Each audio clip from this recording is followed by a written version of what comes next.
So officials from the National Oceanic and Atmospheric Association are now saying the whale was likely struck by a vessel.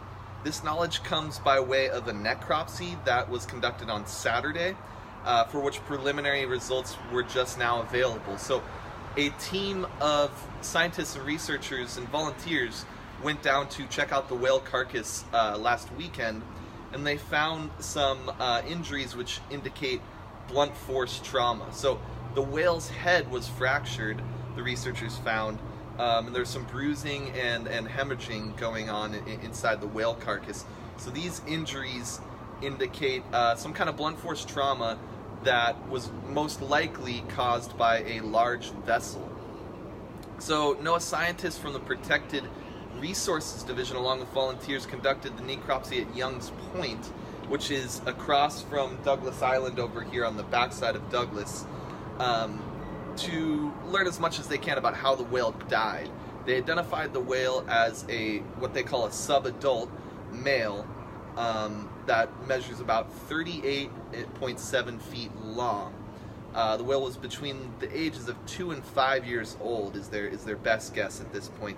So the researchers took tissue samples, which will be sent in for laboratory analysis, and they're hoping this analysis will help them determine what exactly caused the whale. It's possible the whale died prior to getting struck by a vessel, or it's possible, but not likely at this point, that it died from some other causes, or blunt force trauma from some other object or animal.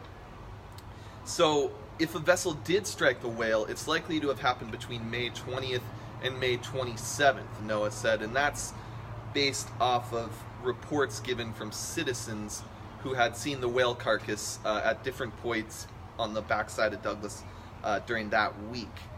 NOAA hasn't received any reports of recent reports of whale strikings, Julie Spiegel said. So it's not clear what vessel may have struck the whale. Barges, Alaska Marine Highway vessels, and cruise ships all go through that body of water fairly regularly. And Spiegel wasn't willing to speculate on what size of vessel could cause this kind of damage at this moment. So she didn't want to say that it was definitely a large vessel.